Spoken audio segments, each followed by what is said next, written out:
Good evening, folks, and welcome to the War Party Paranormal Radio Show, where we will discuss all things paranormal. Hear firsthand eyewitness accounts from fellow team members and special guests. Now, for lead investigator and your host, Eric Vanderlaan, and co-host, Michael Del Toro. Happy Monday, everybody. What's going on, my paranormal people? I'm Eric. I am your host for tonight for War Party Paranormal Radio Show, and I'm the team leader for War Party Paranormal Research. And my partner over here, we got Mike. Good evening, ladies and gentlemen, boys and girls. I'm a tech specialist and investigator with War Party Paranormal. We got a pretty awesome show for you, as always, tonight. I'm going to let Eric tell you what we're getting into. And we got a little surprise for you as well. Oh, yeah.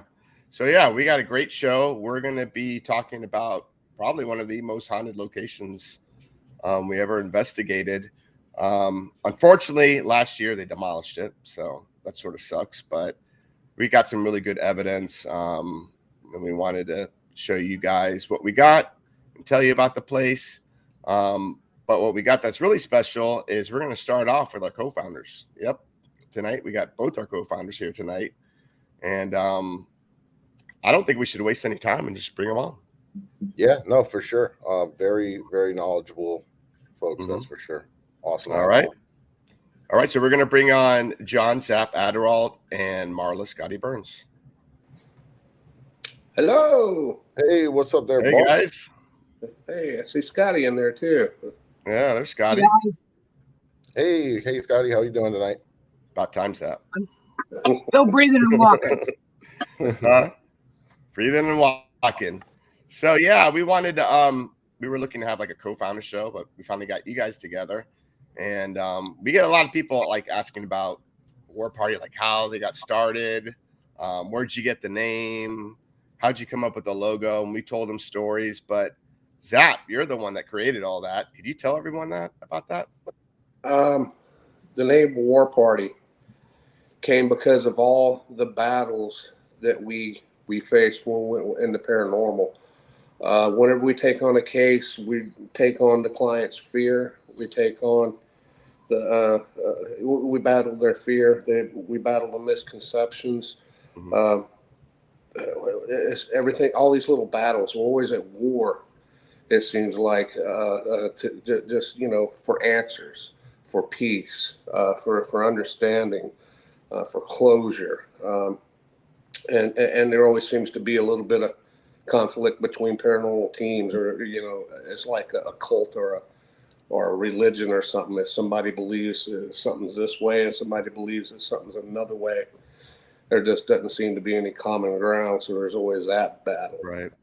So it actually started with an email address, because my initial intention was, I'm just going to start a small group, and we're going to our focus is going to be paranormal equipment and just work with other teams.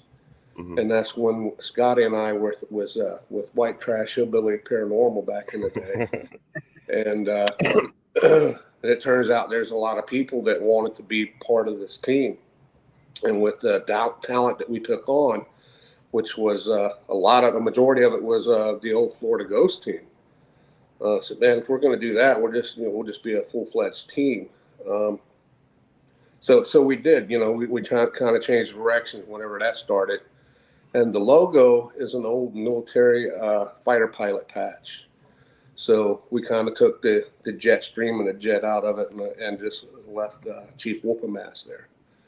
So that's basically that's where Chief Whoop-A-Mass came from. There you go. So much for putting together a small group of people, huh?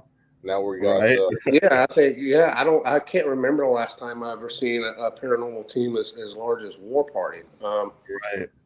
I mean, and you guys have taken it a lot farther than I ever would. I just want to investigate and do that. You guys have proud of you guys too. You guys do a hell of a job. But that's big. Scotty was there, and so I think it was like on my birthday or something. Yeah, it was. Yeah, and they already got T-shirts and pins and had cards made for War Party Paranormal, because I had this idea. Scotty and I had talked about it before anyway, and so yeah, on my birthday is pretty much when War Party was born, like 10 years ago. I think 9-10 years ago. It's been a minute, but It's been a while. yeah, it's been a while, and yeah, I mean we've been fairly successful. Helped some people. I mean, every once in a while, you get that one person that doesn't listen. You can't help. But, yeah, we've done well so Can't help far. everybody. Yeah, exactly. Like the most recent one. Hey, Yeah, just that. yeah. Just I mean, I was going to say, just for our listeners, like how long have you been in the game, man? Even before War Party. Between these two, probably 100 years. well, I can say that my interest in the paranormal actually started whenever I was a kid. Whenever I had a paranormal experience. Mm-hmm. But I was kind of like rogue. I wasn't on a team, nothing organized. Because whenever something like that happens, my mom being spiritual, she's Native American, and telling me what I seen is just somebody that's lost their way. Well, that just wasn't enough, and trying to. So, I don't know. Organized, maybe 20 years, but before that, all my life pretty much interested. Mm-hmm. And just like I said, nothing like whenever we go to conferences or anything like that, or organized teams or nothing like that. Maybe 20 years organized. Okay. Yeah. Yeah, but Scotty started in 1876. So she had her first paranormal team, and is using reel-to-reels and brownie cameras. So. Well, that I'm stealing Scotty's thunder. So I don't have any thunder. I'm lucky if I have any lightning left. I'm older than dirt, remember? You're a pack full of thunder, Scotty. And like I said, yeah. I just know when I met John, it was like kindred spirits. We both wanted to do the same thing, and it was like, we were both in that other team that shall not be named. White Trash Paranormal. Before that, I was a Florida Ghost team. And before that, I was in Pennsylvania. So, I've been doing this a long time. Yeah. But like I said, when John finally decided to start the team, to start his own, that's when it really came together. And who would have guessed that we started out doing a little TV show a long time ago about making equipment, that we'd be once again on the internet together again doing another show. Yeah, man. I mean, that's what you need to do. You need to do a show on equipment. I can talk more trash in AM radio if you want to talk about some equipment, man. It's just we can do it. Let's do it. We can do anything. Yeah, we can do that. Yeah, right. Yeah, I mean, because it's just, and that's the Tim Yancey. His passion was helping people, really getting into people's family and their lives and everything. And I share a little bit of that, but my real passion is getting the answers and validating it with the equipment. Mm-hmm. And I see so much bickering out there about the equipment. This is about and we all have our opinions, but I know what's what pretty much at this point. Heck yeah, no, we should do it. We'll organize it. We'll set it up. Yeah. So I mean, there's only a couple of pieces of equipment right off the top of my head. Let's not play. That's a different show. But you mentioned Tim. You mentioned Tim Yancey. He was a very special team member that we had. And Scotty, can you elaborate more on Tim? Tim. I love Tim. Tim has been around for ages. I mean, and his main thing was helping people spiritually, however he could. I mean, Tim Yancey was a legend. Yeah, and whenever I first heard him talk, he talked about dysfunction. And I said, man, he's sucking all the joy out of the paranormal. I said, that dysfunction isn't causing paranormal, occurrences and activity. And then I started paying attention. I said, man, damn, he's right. How the hell did he know? He said, "Oh, Dr. Gary Taft." I said, "Oh, okay. Well, now I understand." But yeah, I thought he was no. It means the activity's still there. It's real, but it's being caused by this and that. And I said, "Yeah." So yeah, just had to listen and pay attention a little bit longer. So yeah, great guy. And Scotty, can you tell people? I know you said it before, but I think we got quite a few new people here tonight. Can you tell them like how you got started? I grew up in a 200-year-old house in central Pennsylvania that was haunted. I did not know that everybody did not have a ghost. You know, I thought 1876. Yeah, it was 1876. Yeah, back when we had the Conestoga wagons going by. You know, the dinosaurs were just down the street. But yeah, I mean, but you know, and then when I got into, you know, elementary school and I started having people for sleepovers, and they'd be calling their parents saying, "Come get me." I'd be like, "You don't have a nanny? You don't have a ghost? You don't have rocking chairs that rock, lights that go on and off?" And they're like, "No." I was like, "Oh, that was normal." I thought it was. And then shortly after that, my mother contacted a paranormal team out of Harrisburg that came up and investigated in 1968.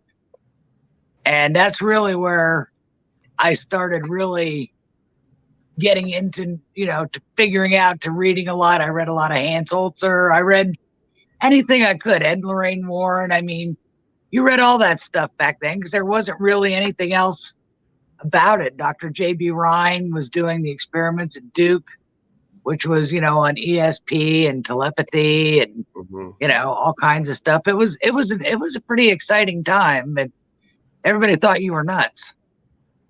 And it wasn't until Ghost Hunters came on in 2004 that people actually started understanding what you did when you tell them that you were a paranormal investigator, because you weren't a devil worshiper. Yeah, right. Well, when Ghostbusters came out, that's when everybody was like, "Oh, you're a Ghostbuster," and you're like, "No, I don't have a proton pack. I just have stuff." You know, and that's kind of the good thing about some of the shows. You know, some of them are a little dramatic, obviously, but some of them, you know, like Ghost Hunters, things like that, it kind of brought it into the public eye and made things like a little less taboo, things like that. You know, and I think that was you know, some of the stuff that's going on, and you know, in the media and different things. I think it's great because it brings awareness. You know, and you got to obviously look at it a little transparently and say, okay, you know what, this is a little over the top. You know, some of the should, some of the things, you know, it is TV, so it needs ratings, but you know, it is good that. All right, so what we're gonna do is we're gonna like jump right into one of our. Oh wait, am I breaking up or you're breaking up, Mike? I think Mike broke. Okay, yeah, he broke up. We missed what you said. The last part. It's all good. Don't worry about it. I was rambling on. Okay. Bring them. All right. All right. So what we're going to do next is we're going to talk about Belle Glade, and it's one of all of our favorites. Sort of sad it's gone now. But I'm going to start off with the intro video, and we're going to bring on some new team members and some old team members that you've seen, and we're going to share some of the evidence and talk about everyone's experience there. So let's rock and roll. They're here. They're here. I'm telling you, there's 3 of them here.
By the way, if you like that music, that's from our one of our team members, Ernesto.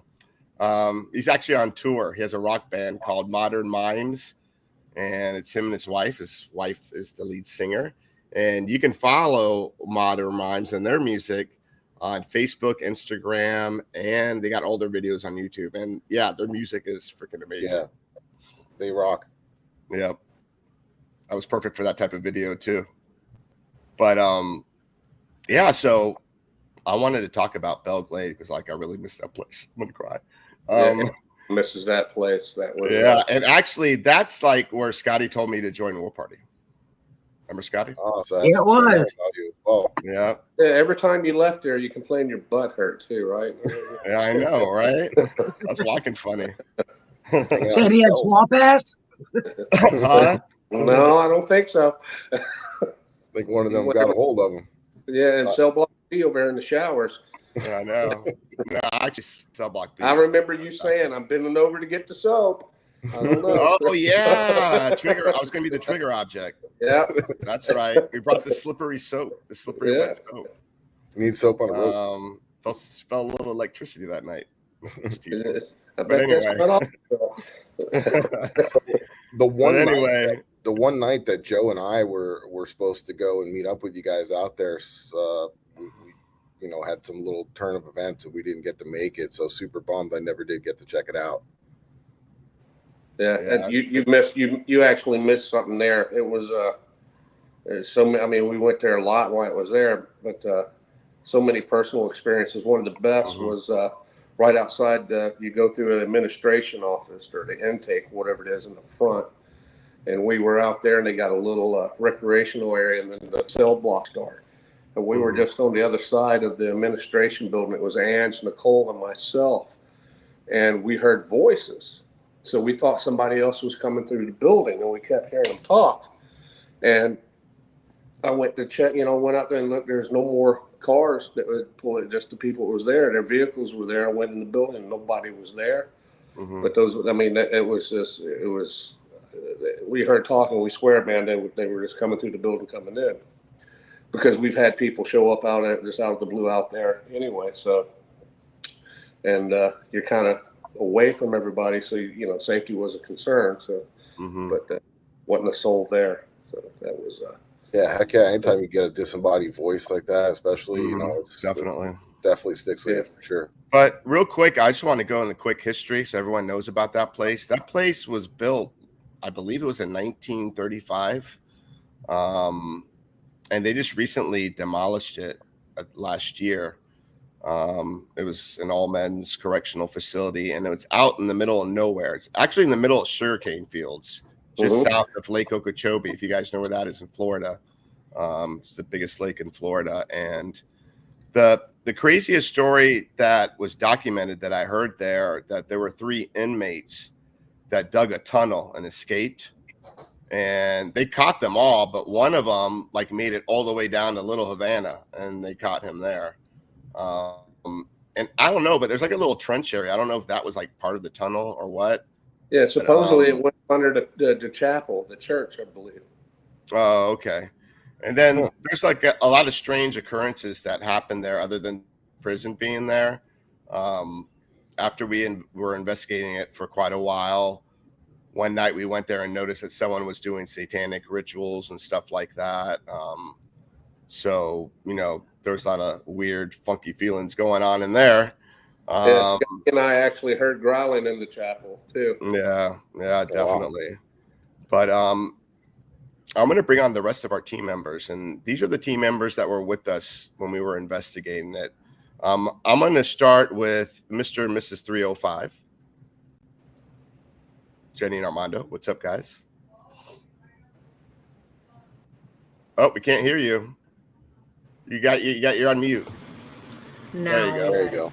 We're here, both Together. All right. Wow. Awesome. Same room. And now we got I'm saving the best for last. So we got JP. He hasn't been on the show. He's new. And here's JP. What's up, JP? What's good, everybody? How's everybody doing? I took you off the bench. On the sideline. Bring me in, coach. I'm ready. That's Mhm. it. Throw me in. So, Thank you so much. Zap, like the first time you went there, like what was your like experience? Like what could you tell people? Like what like intrigued you about that place other than it being a massive prison? Well, yeah, the first, I'm always fascinated when we go to places like that, but just it's a place where you lock up human beings. That always, Yeah. that always gets you. But the first time there, I believe in cell block C, was walking upstairs, and I heard a growl in one of the cells there. I just went downstairs. I left that area, but just hearing the foot shuffles, walking right up to you. Mhm.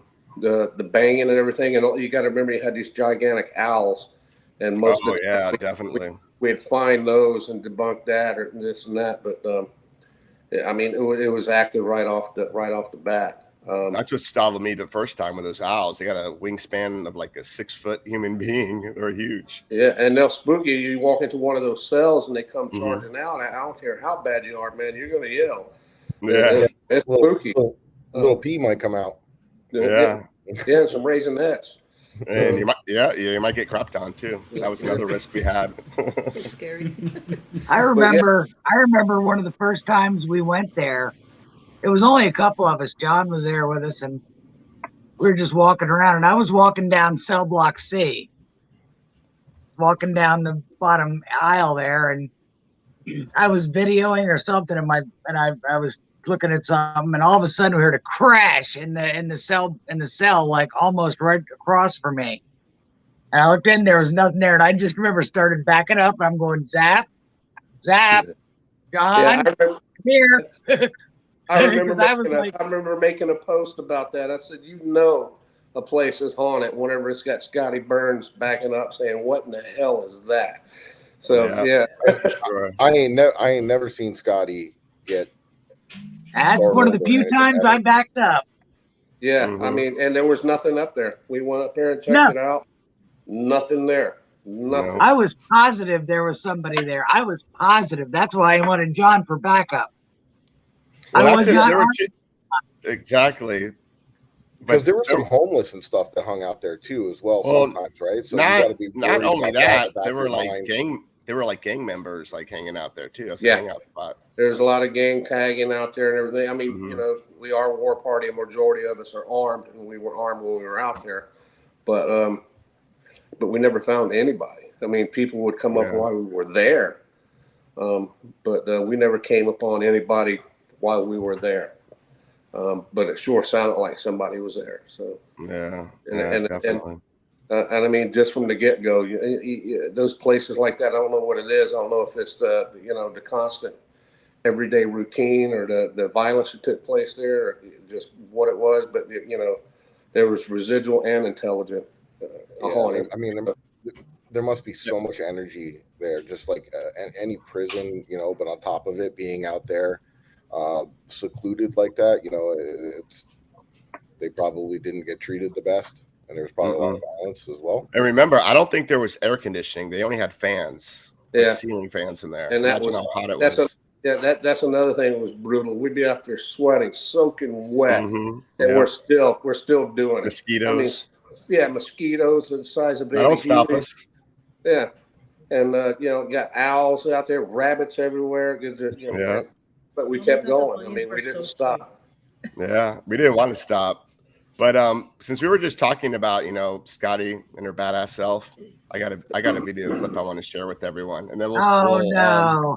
I gotta show this. Here we go. Got a 3 here, 4. How is anything picked up? There's no electricity. No, there's nothing here. It's gone now. Came up and touched the back of my arm.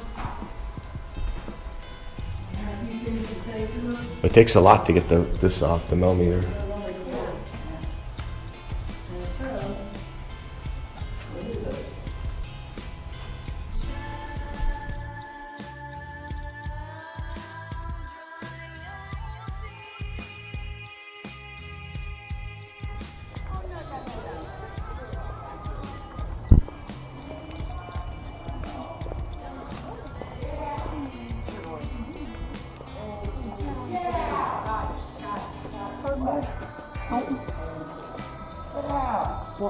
I got this. I'll get you. Satan sign has no writing here. In the name of the Father, the Son, and the Holy Spirit, you can't hide in the corners anymore. No more hiding in the corners. And you know what? I don't like this either. There we go. No more hiding in the No more hiding in the pews. You got your shot, you got your flag. You're done. Now, look. The only place you can come is right here. Yeah, you know what was weird about that whole thing? Got to flush them out. Is that the more you were throwing that holy water, like the people that were supposed to be sensitive there were doing a lot of coughing. A lot of coffee. That was Charlene that was there. That was Charlene and Tina. Yeah, they were like coughing like crazy. Especially the more you were doing it, the stronger the cough got. That was like really weird. It's because I should have been chasing it away from them instead of towards them. You should have put yeah, you had to put up a protective shield around them, right? But that was right after we showed them our boobs, so you know.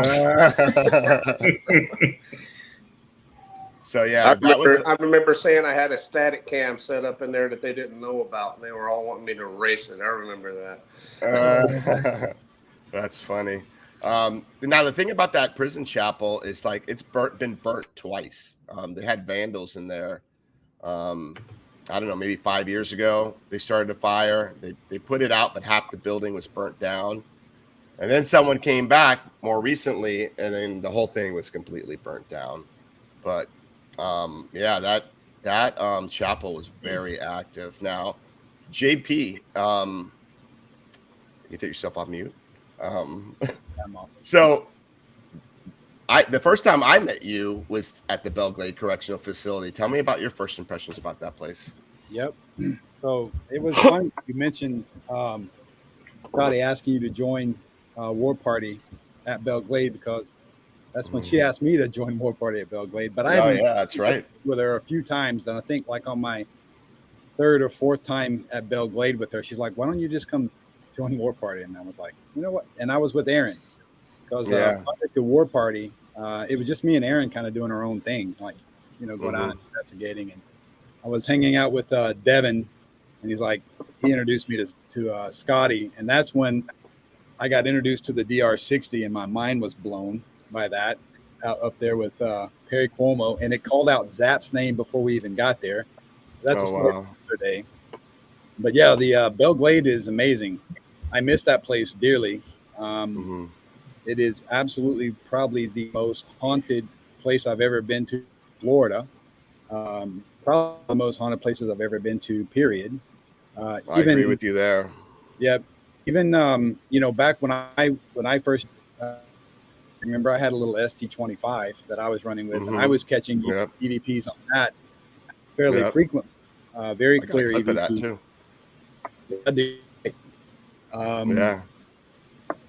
We caught, Aaron caught that shadow figure on the FLIR camera when we were all investigating downstairs. He was upstairs, I think in cell block C. He was snapping pictures with the FLIR, and he caught that full bodied, arms, legs, head, torso, leaning over the rail, and then moving off to the side. He got that in a sequence of photos that he snapped back. But yeah, you're right. That prison, as you know, my story about that, my second time, actually my first time ever investigating there with you guys, I went home with an attachment from that place. Yep. And my second time ever being there is when I had the opportunity to meet Tim Yancey, and Tim talked to me a little bit about that attachment, and it was an honor to have that conversation with him, because Scotty and Zapp told me all about him, and I was really excited to meet him. But that chapel, as you said, I mean, in that prison, at one point, that was probably the only place of hope in that entire prison. Prisoners went there to worship, to kind of shake off the drudgery of being in prison. And when that prison closed, whatever evil and darkness that inhabited that prison saw that chapel as a trophy, and they took it over. And my dumb butt thought it was okay to try to clear that spirit, which I had no business doing. I was not ready to do that. I thought praying over that would be a good way to try to cleanse it. And that's when we brought in the big guns, Scotty. I was grossly mistaken. So can you elaborate, like, to the people that are listening and watching, what happened? You feel okay with that? Yeah, of course. Okay. So that was the first night that I had ever been in Belle Glade. And if I remember correctly, it was myself, you, I think Scotty was there, Zach was there, and Cecilia was there, and Aaron. It was just us. Like, a lot of people had already left, and it was late. It was like 2 o'clock, maybe 2:30 in the morning. And we were in the, sorry, I got a dog playing with a dog. No worries. I'm sorry. Anyway, we were having that SB7 spirit box session. I don't know if you remember that or not. And we were getting that answer and questioning and answer. It sounded like there was a little girl, and then there was a male entity. And we was afraid that maybe the little girl was, kind of trapped there. And Cecile was actually communicating it, but we were getting responses back and forth on the SB7. It was amazing. And then I decided, after we were done, to go back into the chapel by myself and try to pray over the area and bring light and cleanse that area. And when we left the prison, I was riding back to Fort Lauderdale with Aaron, and Aaron kept saying, man, I feel like something's following us. And I'm like, man, it's late. It's almost 3 o'clock in the morning. He's just tired. But he was adamant. He was like, no, there's something following us. And I did not feel that. But when I got home and I put my glasses, I wear glasses. I put my glasses, my phone, and my wallet by the side of my bed. It's been doing that since I bought that house in 2016. When I got up that morning, my glasses, my phone, and my wallet were all gone. To this day, I've still never found that pair of glasses, just FYI. But I found my phone in the very back bedroom underneath the bed, and I found my wallet underneath the couch in our living room. And I thought that was very strange. I asked my kids didn't touch they know not to touch my stuff. You know what I mean? They don't mess with my stuff like that. Right. And then that following day, I had a big sense of sadness, that was kind of engulfing me. And then that night, at almost the same time that I had been doing the cleansing, we had this little Bose radio in the in our kitchen. We bought it when we bought the house. I never turned it on. That thing turns on at like full volume. Actually scared the crap out of me. I jump up out of bed, you know what I mean? I go in there and I turn it off. I don't know, to this day, don't know why that turned on.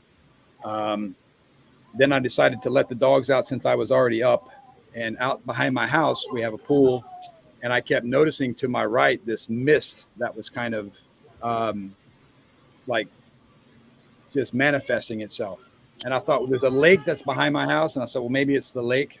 But it's like people that, if they vape, it's like when you blow a big vape out. That's exactly right. I could say it was. And it went up and went out to the right. And then the second one kind of went up in front of my eyes and then went up and off to the left. So I still don't know what that was. That was on a Sunday. Then on Monday, so we're into the second day. On Monday, almost to the minute, 12 hours from when that clock radio kicked on, I was out in our warehouse and I had this big filter housing fly off the shelf, like smashed me in the face. It put my tooth through my top of my lip, broke my front tooth. I had to go get all that repaired. I had to go to the hospital, get stitches and all that kind of stuff. And I don't know if you guys know Desiree, Devin Kinney's sister Desiree. I called her and she said, don't tell me. She's like, you were talking to a little girl, weren't you? And I said, yep. She's like, yeah, that wasn't a little girl. She's like, you need to come over right now. And I did. I had to go to her house and have her do a cleansing on me because it was horrible. Yeah, Desiree's the bomb. Desiree's awesome. Yeah, definitely. So before I get started with the 305 family, I want to play a clip of with JP that I got. This is like a few years back. This is probably like your first EVP or like your first like really clear one that you got there. Yep. Where is that video? Here it is.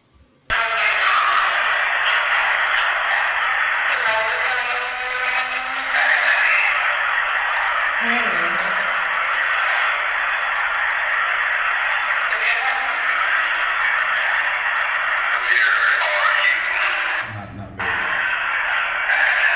Right there it is. Right there, yeah.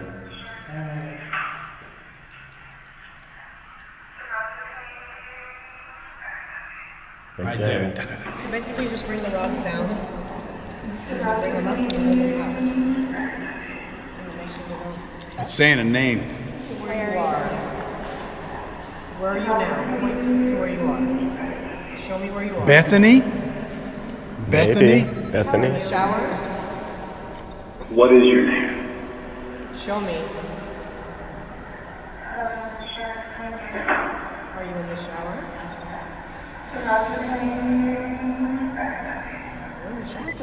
That's a good one. That's a good EVP. I don't know what it's saying. I think it's saying Bethany or something like that. That's when JP had a better beard than Mike. Yeah, it was definitely grown out back then for sure. Yeah, definitely. JP, where was that place? I forgot the name of that place. That was actually over in the dorms. One of the dormitories where I think there was a shower room back there in the back. Yeah, we were in the shower. Zap, we were in the shower, by the way. So we got that. I was the only one that dropped the soap, by the way. Yep. Yeah. Kept JP complaining. JP was clinging on it. I swear on my life that he didn't drop any soap. So anyway, You're a good trigger object, Eric. Mr. and Mrs. 305, Jenny and Armando, tell me about your best experience there. Well, first, can you hear me? Can you guys hear me good? Yep, perfectly. All right. Yep. So Belle Glades to me is like special because that's like I consider that the first place where I did like a super haunted like location with the team at the beginning of when I joined. And then I took him and he was like, "Whoa, what the hell is this?" But then he loved it. He's like wanted to go like all the time, and I wanted to go all the time. It was crazy. That place was addicting. That place is wild. And also that's kind of I hadn't seen a full body in a long time before I going remember there. that night. Yeah. And it's funny because when I saw it, it was a guy in a jumpsuit, like in a blue jumpsuit, like a prison jumpsuit, and he was upstairs looking at us in the pavilion where we would just hang out and camp. And I didn't say anything. All I just said was like, did somebody go out already? Or that's where Zap had his experience. That was cell block C. Cell block C. Oh, yeah. Okay. And then and nobody had left yet, so nobody had gone by themselves or anything. It was just us. And I could see the guy like looking right at us, like standing outside the doors. And we had a lady who was sensitive. She was a medium at the time. Do I mention her name? Brenda. Yeah. Yeah. So she didn't know what I saw. And she was like, "Man, everybody's there all staring at us." And I was like, "What?" And she was talking to herself. And then I was like, "Wait, what did you say?" And she was like, "They're all staring at us. They're standing outside the doors and they're looking at us." And I was just like, holy crap. I was like, I saw that. When I told her what I saw, like we were kind of just both blown away. So that was like probably my best experience other than watching Zap and Scotty's live, which I have that recording. Oh, really? Where, you guys heard like footsteps coming in. I think that was cell block C too. Or was that B? Yep. C. Oh, you should have sent that to me. Yeah, that's the most active cell block out there was C. The medical center, the doctor's office would have had some activity. Oh, going yeah. on. Yeah. Oh no, medical Definitely. Center. You have some video from that. Even the remember, I don't know if Scotty and Zap spent a lot of time there or JP, but that recreational center was pretty active too. We got a lot of stuff in there. Yep. But I got a couple of clips with you two that I want to show. from the medical center. Some pretty cool EVPs that we captured there. Medical center, yeah. Yes. No, I'm sorry. I do have that, but you're not. Well, actually, Jenny's in it, but I want to show a different video, the recreational. Yeah. So let's check this out.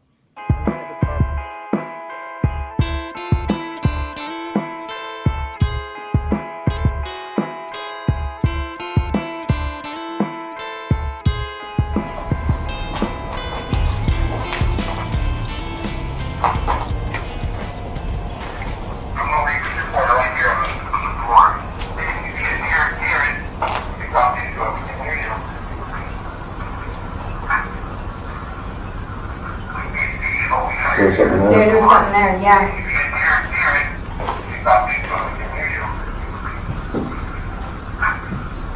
Yes. Yes.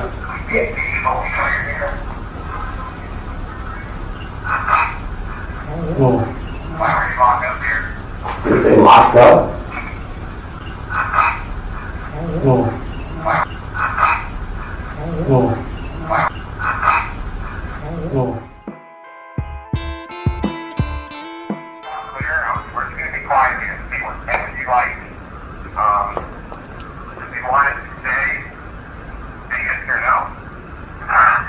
Yes.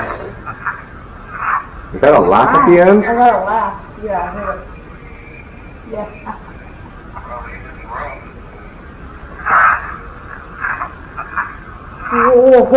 You hear that?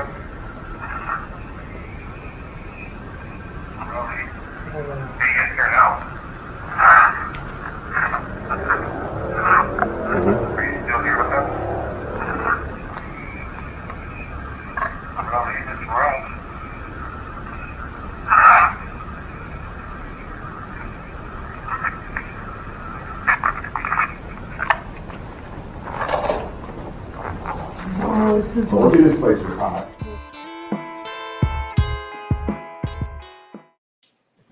That locked up one was like really good. Yeah, it was. That was crazy, especially when I asked that question. I know, right? So there was two things that I missed. I missed that location very badly, but I also missed Long Hair Armando. Long Hair Armando was badass. Yeah, he was. Bring it back. Acting spirits in the church over here. Yeah, this church. So this church right here, talking about my special moments there. It was a night that it was me, Jenny, and Scotty, and we were doing an EVP session on the stage, and I kind of veered off a little to the side, and I had a cold spot that I've never felt ever before, and it was a ring.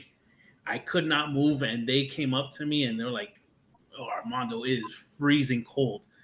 In that area, there was no open windows or any air like we were talking about earlier. There's no ventilation. It's super hot. So like that, it was a legit cold spot. And then the second one I would say is I saw a shadow figure in the warehouse.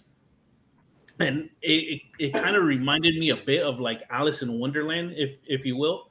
Mm-hmm. So listen to this. So we were looking in a direction. I saw a shadow figure and it kind of like peeked around a corner and then it went away. So I went to where it was and I ended up finding this little tiny like square that I was able to kind of like fit in, and boom, like I ended up in another like corridor of the warehouse. And I went and I got Jenny and the whole gang, and it was awesome. Yeah, it was like a hidden like cell altogether. There was like cell, what do you call it? So in there. There was showers. There was a whole holding area, and we're like, "What?" That's the place where the warehouse looking thing. Yeah, JP. That was that building where you got Bethany. Yeah, we heard a disembodied like laugh as soon as we walked in there, and that was the first time we had went in there. Mm-hmm. And it was like a big like, and I was like, yeah, it wasn't a giggle, but it was more like that. And I stopped everybody like in the middle. I was like, "Yo," dude, I'm like, there has to be somebody in here. That thing was crazy. Mm-hmm. But no, there was not. Now I missed that place. And to me, it's essentially paranormal Disney World. That was the best way I can describe it. Well, I'm gonna play one more video, and then I'm gonna have Mike's never been there before, so I know he has a bunch of questions for us. So I'm gonna let him rip on those questions. But let's do the medical ward.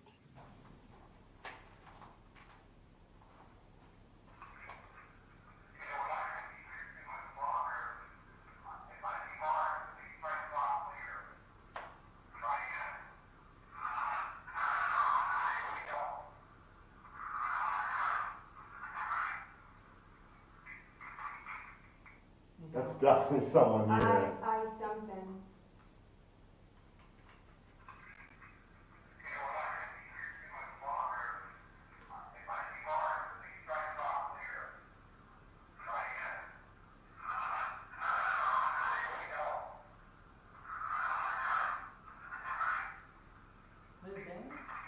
I am something? Yeah, I am something.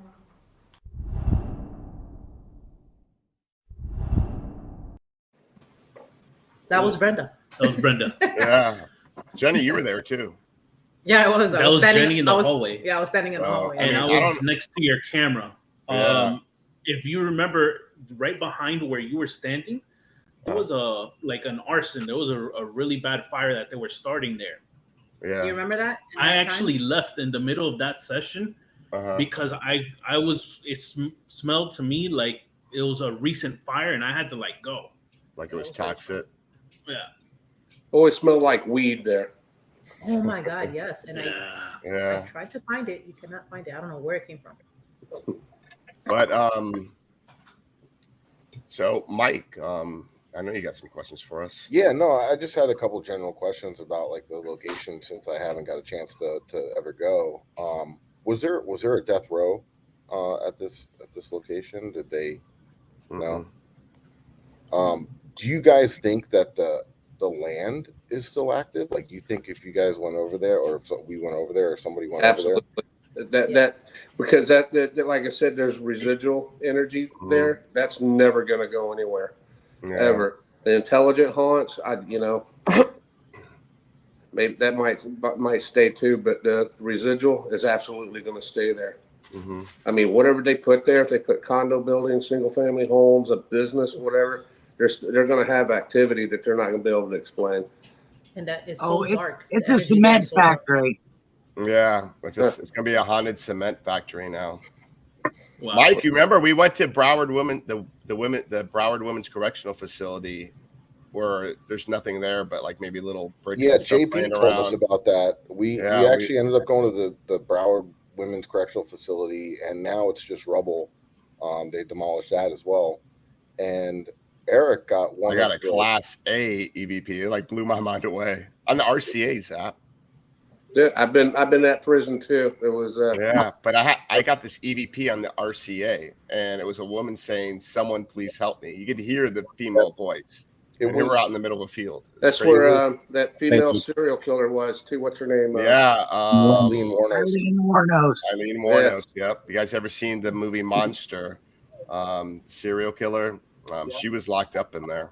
But she wasn't executed there. I think she was moved up to Florida. She was moved up north to be executed, but she was held down there. So I went up there by myself and saw my second full body shadow figure there that literally blew me away. And I remember I called you. I said, "Dude, you got to come out here and check this spot out because it's still active." Very much.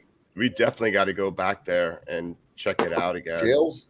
Jails and prisons always seem to hold so much energy because there's so jails, much prisons, schools, churches, hospitals, especially mental hospitals. Mm-hmm. Scotty and I were fortunate enough to be able to do the mental hospital in Pembroke Pines, and you want to talk a place that was that's crazy. Right down the street from me. Pun intended, but that place was wow. You would forget about the Belle Glade Correctional Facility if you I always wanted to go. It's all boarded up and it's a hazard now. They won't let anybody in there. I was looking. From what I understand, a lot of the SWAT guys and the Coast Guard guys stopped training in there because of things that were happening. Some guys wouldn't go back in there because of the things that they experienced in the building. So yeah, definitely. Oh, by the way, Zap, I got a new Panasonic RRQ80, and supposedly I bought it for. It was supposedly broken. It was just for parts, and I bought it for $20. Guess what? It's working. That's like Mike's DR60 that wasn't working. Exactly. It correctly. It works perfect. So I used it last Saturday night, but I bought it for the purpose of removing the speaker and putting it into the DR60. So I think our first move is going to take it apart and just clean it out. I bet you that's going to do it. So. Okay, cool. I'm gonna have to hit you up for that soon. So I'm gonna do one more last video that I have here, clip, and then we'll continue talking about it. If anyone in the chat has any questions, of course, Mike, I know you have more questions, but This is cell block B right here. Right here, I was getting EMF hits. Huh? Right here, I was getting EMF hits up to 4.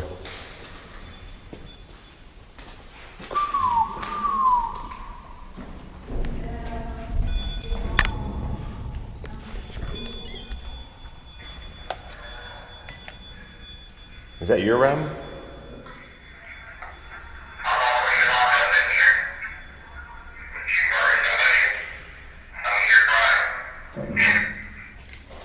Was that the end? Yeah, it's just something.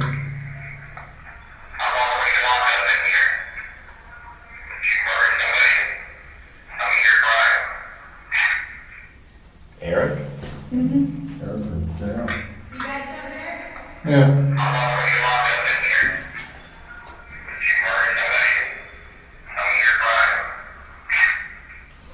Maybe. I don't know. You sound like Eric, right? Could be.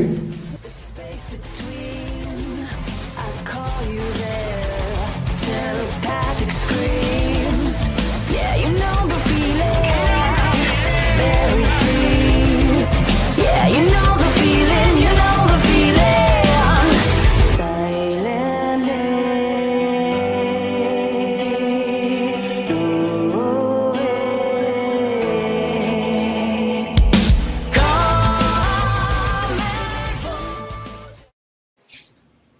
More Yay, our weekly getting Eric called on EVP. Not weekly anymore.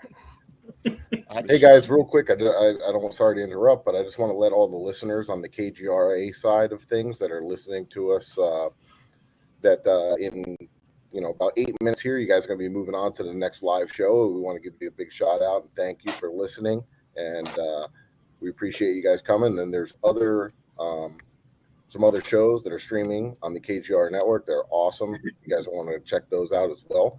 And for anybody that's here or wants to continue watching, if we roll over, we'll still be on the Facebook and the YouTube side of things.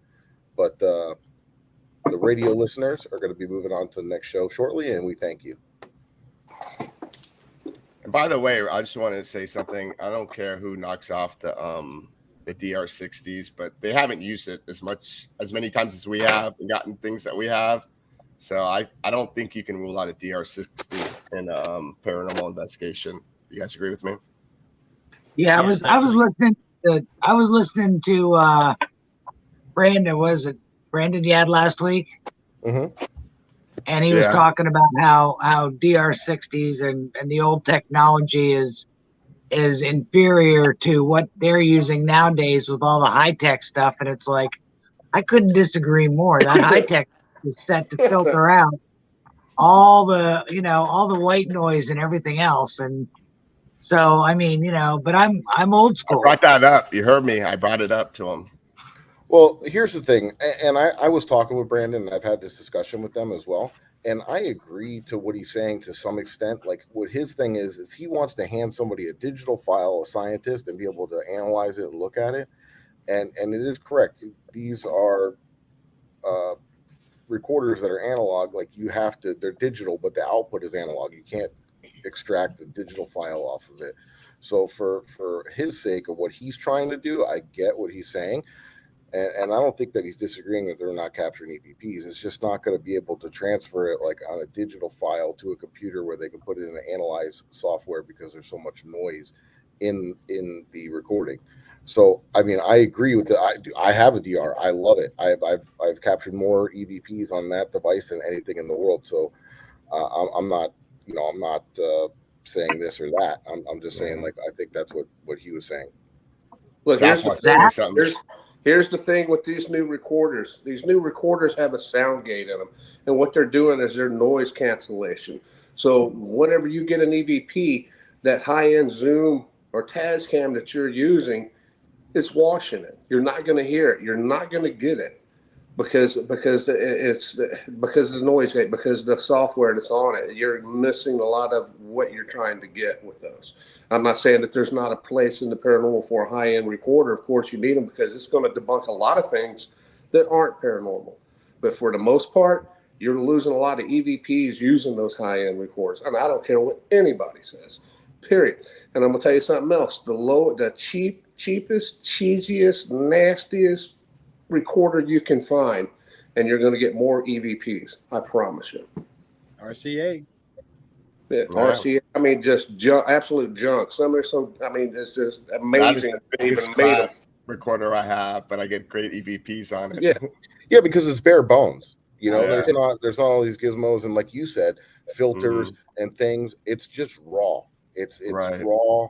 It's a microphone and the bare minimal, and you know, and a lot of times with, like, you know, some of the recorders that we use, you know, we'll go out. People don't see it because it's like a fishing show, right? You might go out for 8 hours and they condense it down to a 10-minute show. You know what I mean?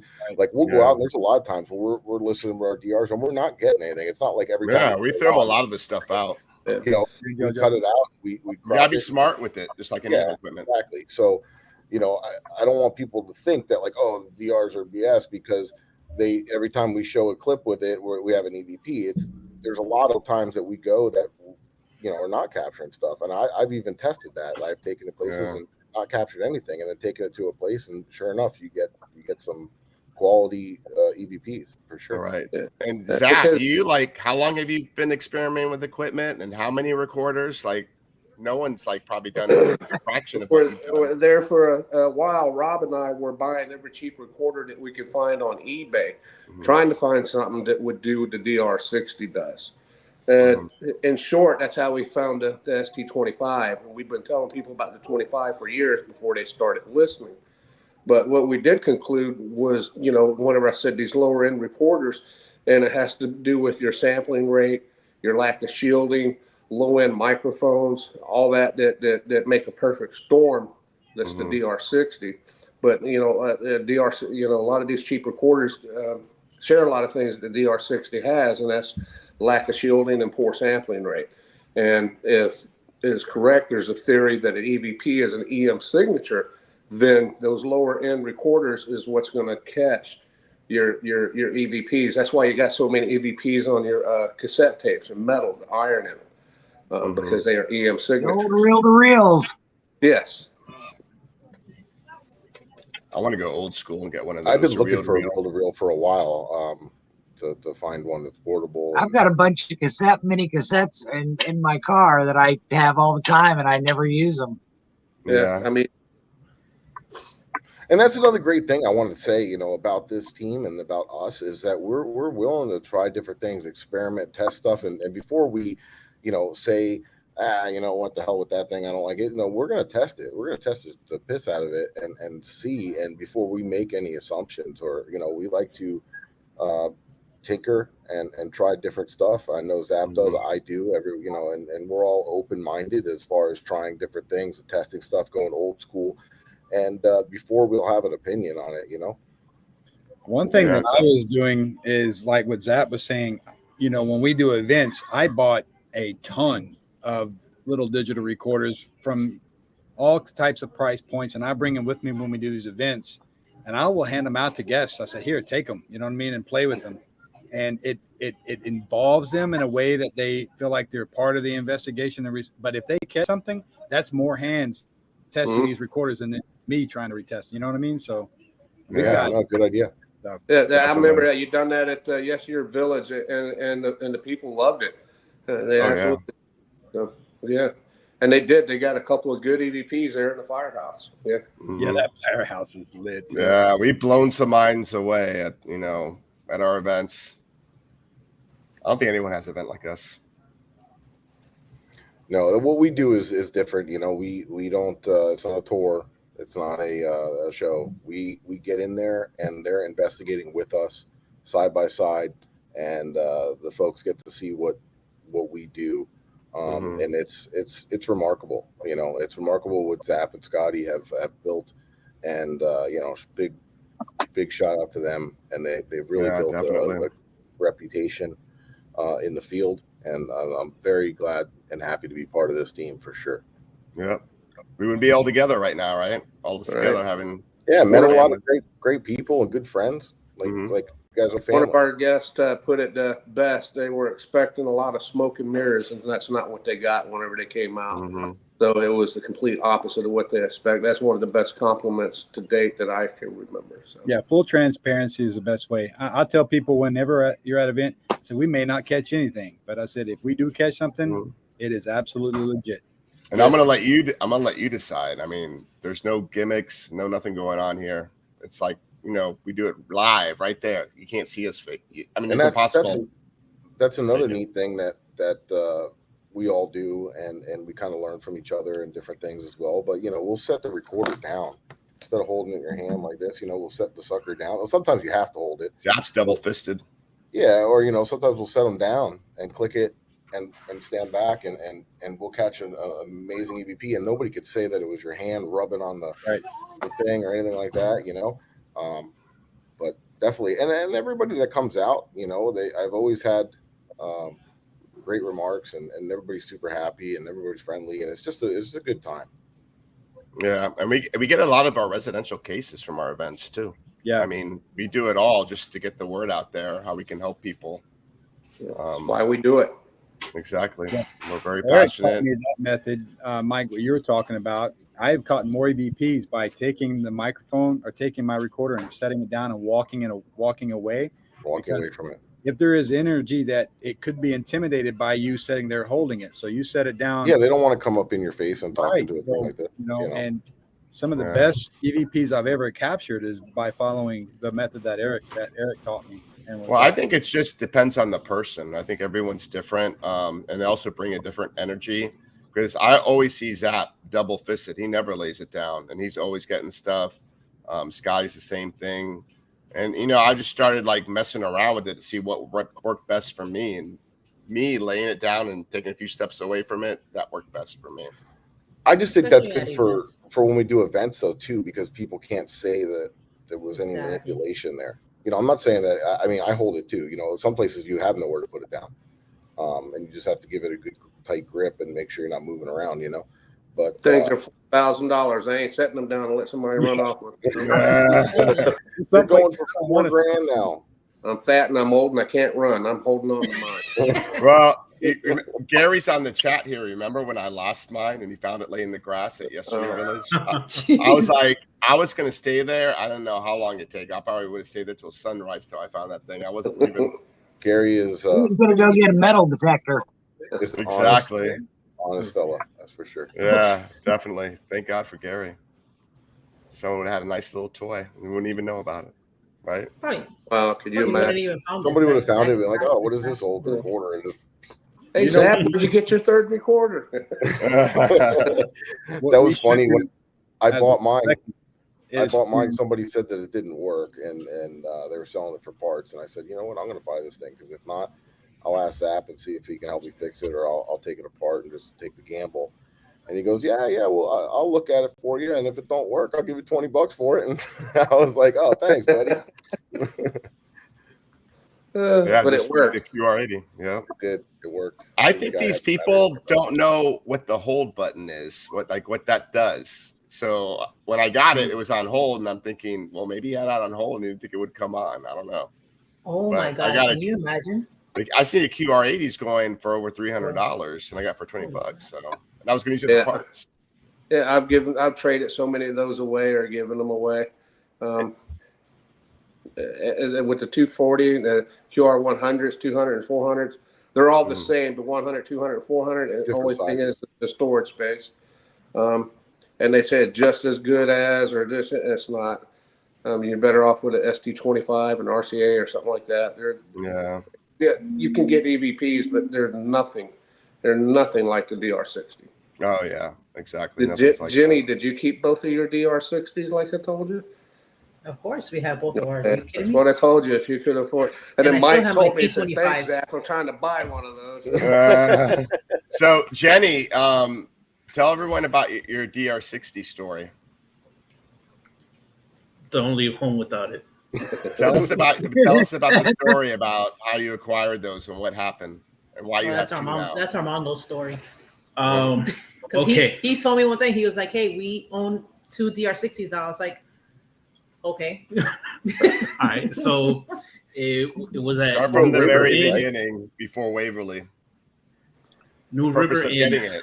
is where we were, and we were doing. It was myself, Jenny, Eric, and Mike. We were in the schoolhouse in New River Inn. We were doing an interview with Stephanie. And we were doing the recordings, and I'm like, man, I'm hitting. I'm not doing a session where I'm not getting anything. And on the way home from New River, I'm telling Jenny, I'm like, no, we're buying one. So I end up buying one, and Armando's a loan officer, by the way. Space Coast Credit Union. No plugs. No plugs. So then something happened where it was coming from Europe, and the customs, they were gonna hold on to the DR. So I was like, all right, I'm just gonna buy another one. I ended up finding a cheaper one, a Japanese model. So I was like, oh, perfect. I'm gonna buy this one, and then just cancel the order.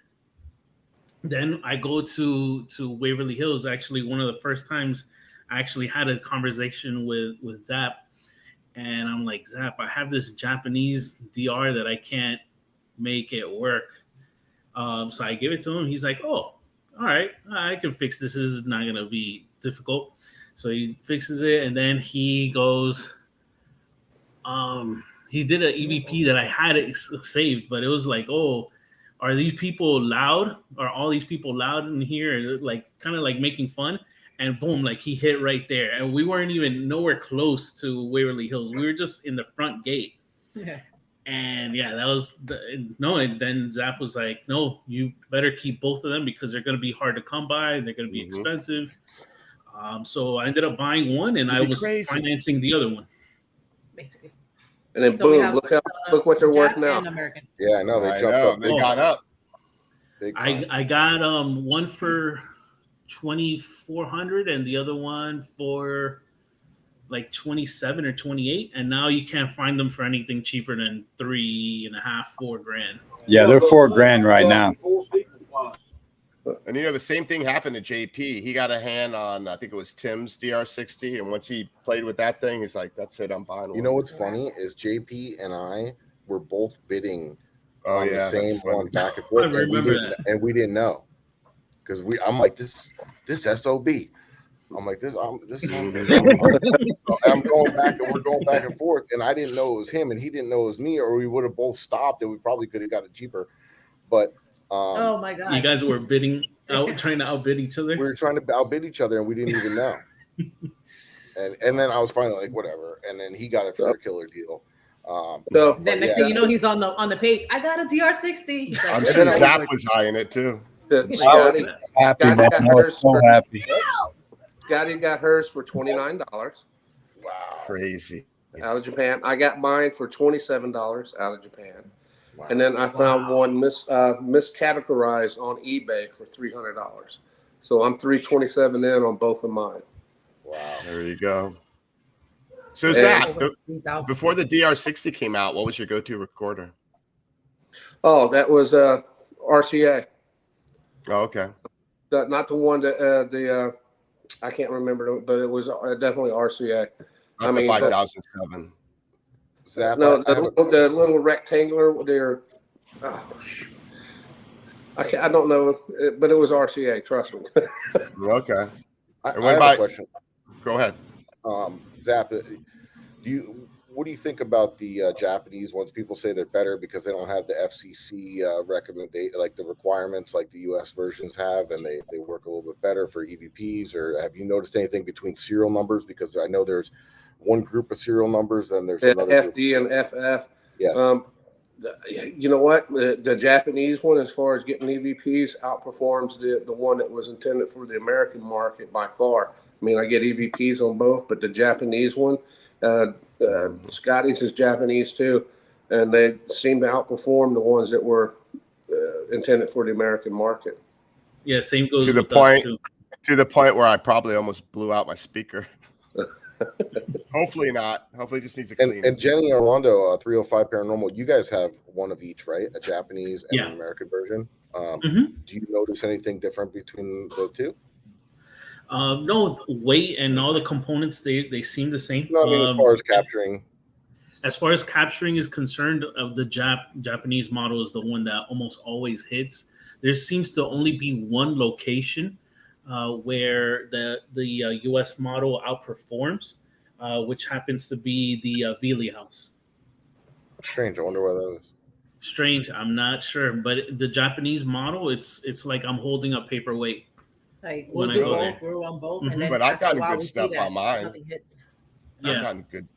No, mine's a U.S. version, and I capture all kinds of crazy stuff. I'm just wondering, like, a side-by-side comparison. I just think every individual DR60 is slightly different. I don't know. They none of them get the same EVPs. Yeah, you got to find the sweet spot on each one between the noise and your volume. You got to find that sweet spot. So, I just know that your guys pick up a lot of screaming and stuff. Mine doesn't pick that up very often. Mine's usually really quiet. It's like we're quiet. They're gentle with Scotty. I used to get. I only used to get screams at first. I would say like my first 6 months with the DR, it was just like, rah, just steady screaming, and then after a while, nothing. That seems to be how is Richie. Richie's brand new DR. He gets a lot of screaming too. That's all he gets right now is just steady screaming.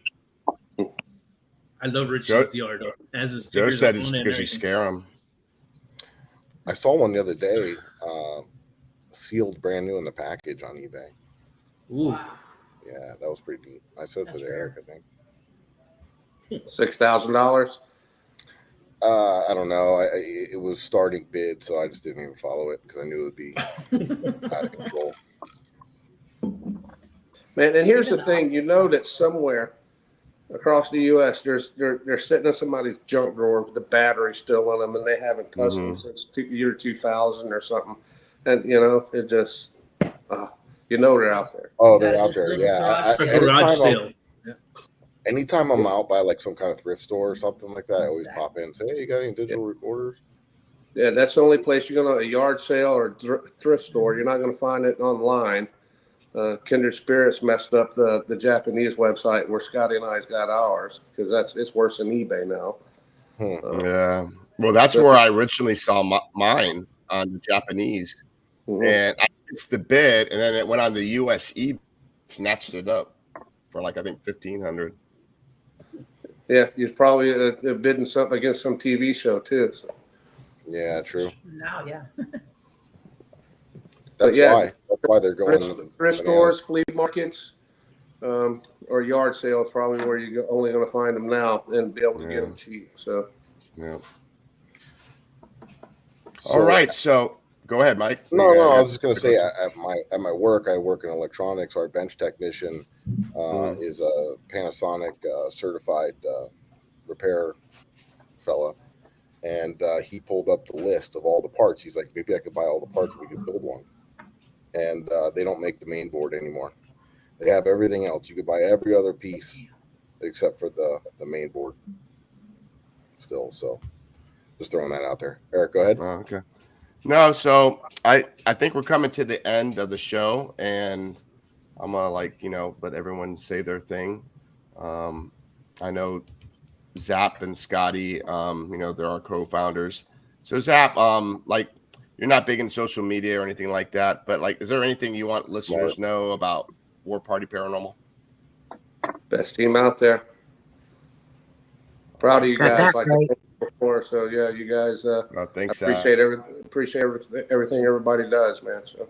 Heck yeah, man. Appreciate it. Thank you. Means a lot. And you're lucky. Nicole made me wear a shirt because. I wasn't going to. It's the only thing I have on, man. I freed with He's butt naked underneath there, boy. Yeah. What about you, Scotty? Nothing. I'm Facebook, Instagram, Ghost Hunter 561. I just want everybody to know I'll be going to the Gettysburg Battlefield Bash in August representing War Party. So awesome. And doing a little lecture on the history of paranormal investigating. And that's the weekend of August 19th, 20th, and 21st, which happens to be my birthday. Perfect. Nice. Well, I'm gonna try to work on spending your birthday with you up there. Come on up. Try to squeeze that in. All right, JP, tell people about you and where they can find you. If you have anything coming up, anything like that. Yep. No, I'm on TikTok. That's my main platform. It's GhostDad _GhostDad, and same as Instagram and on YouTube. I post all my long videos on YouTube, just short videos and clips on Instagram and TikTok. I thought that was Barry Fitzgerald when I seen it. Yeah. TikTok nerd, man. I love it.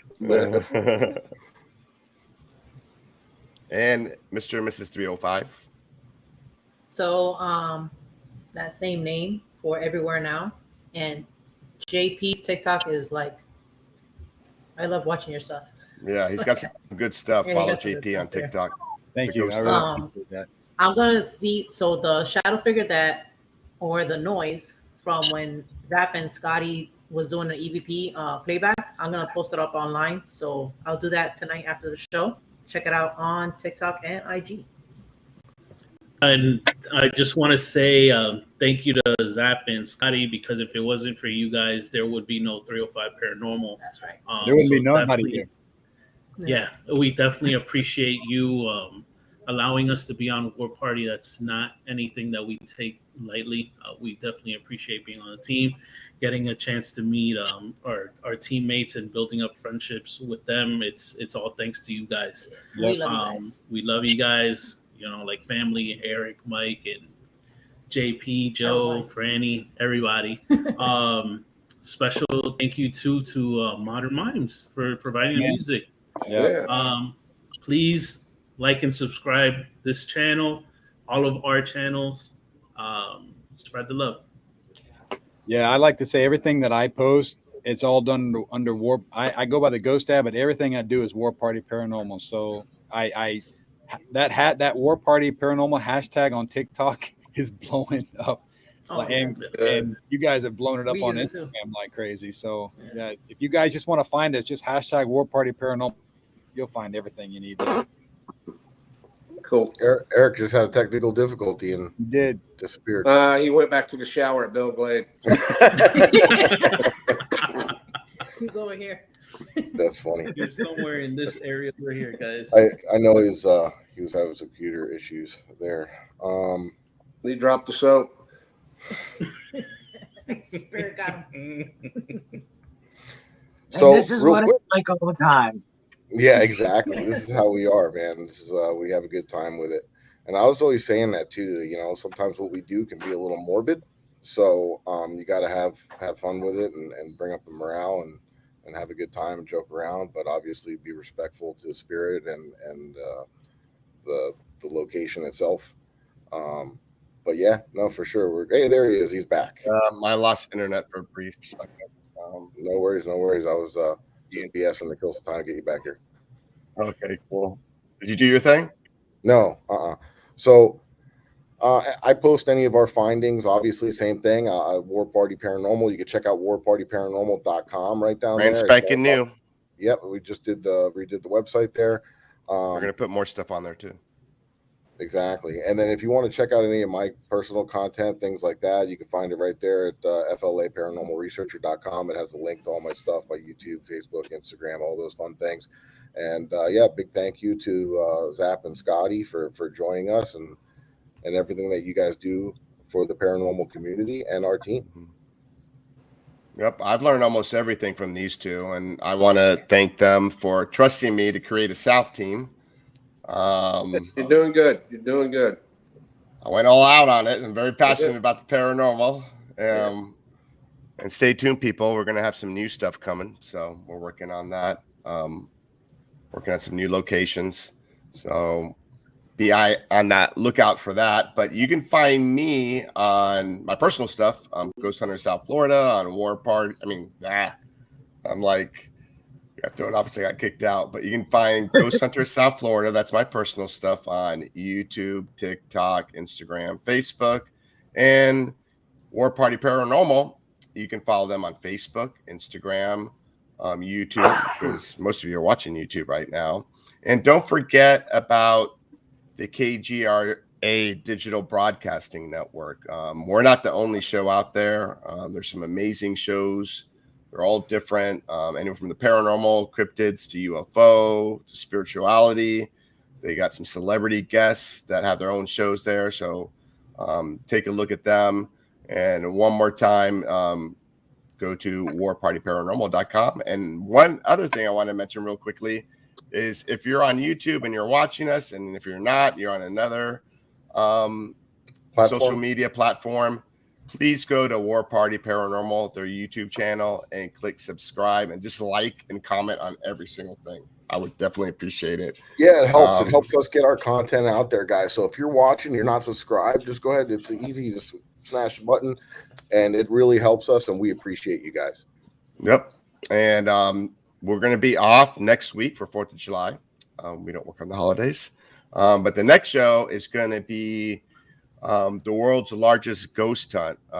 It's the biggest interactive ghost hunting event that's all over the globe. There's teams from all over the globe investigating at the same time. It's National Paranormal Day as well. Right? Yep, definitely. So we're going to be promoting that, and that's going to be up in September. And we might have a special celebrity guest, so stay tuned. And Scotty will be there as well. So stay tuned for that. That's our celebrity. Oh, and then another thing I want to... Mama Bear. Go ahead. I just wanted to say one thing before we sign off. Is that I think I speak for John and myself when I say we couldn't ask for a better family. You know, and that's what you guys have become. You guys have become family. And we are cheering you on, even though we're not big social media people, but we're cheering you on every day. We appreciate it. And we're proud of it. It means a lot to us. You guys are the mama and papa of War Party. Yeah. I wash my penis just for the occasion. Awesome. And on that note, wait, primer impacto. Oh, exactly. So yeah, we're going to be on Univision, the Latin television network. So if anyone can get that, you don't speak Spanish, but the English subtitles on. We're going to have a story on their TV show, Primer Impacto, next Friday, this coming Friday, actually, on the 24th. It starts at 5 p.m. Eastern. We did a story on the haunted Angry Warthog's Saloon in Cooper City, Florida. And we're also going to have an event at that location. It's this Sunday. It's going to be dinner and investigating at the Angry Warthog Saloon. And on an empty stomach. And spirits. Exactly. And then also put in your calendars, if you're local, we have the Old Davie Schoolhouse coming up, and that's going to be July 15th. Yes. Did I forget anything? No. Okay, cool. Don't drop the soap. Don't drop the soap. Next time I'll bring in soap on anything. I'm going to start using soap on a rope. There you go.